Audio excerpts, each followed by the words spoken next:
Exodus chapter 1. These are the names of the sons of Israel who came into Egypt with Jacob, each coming with his household: Reuben, Simeon, Levi, and Judah, Issachar, Zebulun, and Benjamin, Dan, and Naphtali, Gad, and Asher. The total number of persons that were of Jacob's issue came to 70, Joseph being already in Egypt.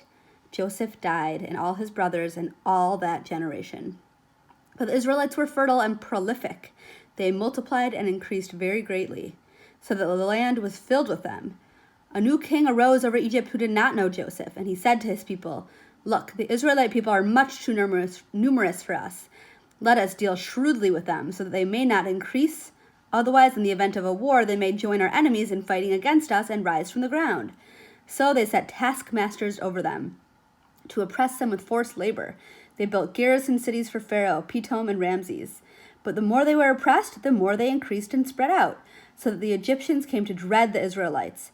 The Egyptians ruthlessly imposed upon the Israelites the various labors that they made them perform. Ruthlessly, they made life bitter for them with harsh labors as mortar, with harsh labor at mortar and bricks, and with all sorts of tasks in their field. The king of Egypt spoke to the Hebrew midwives, one of whom was named Shiphrah and the other Puah, saying, "When you deliver the Hebrew women, look at the birth stool. If it is a boy, kill him. If it's a girl, let her live." The midwives, fearing God, did not do as the king of Egypt had told them. They let the boys live.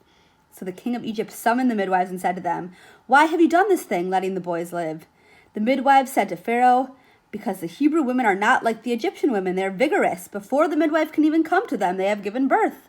And God dealt well with the midwives, and the people multiplied and increased greatly. And because the midwives feared God, he established households for them. Then Pharaoh charged all his people, saying, "Every boy that is born you shall throw into the Nile, but let every girl live."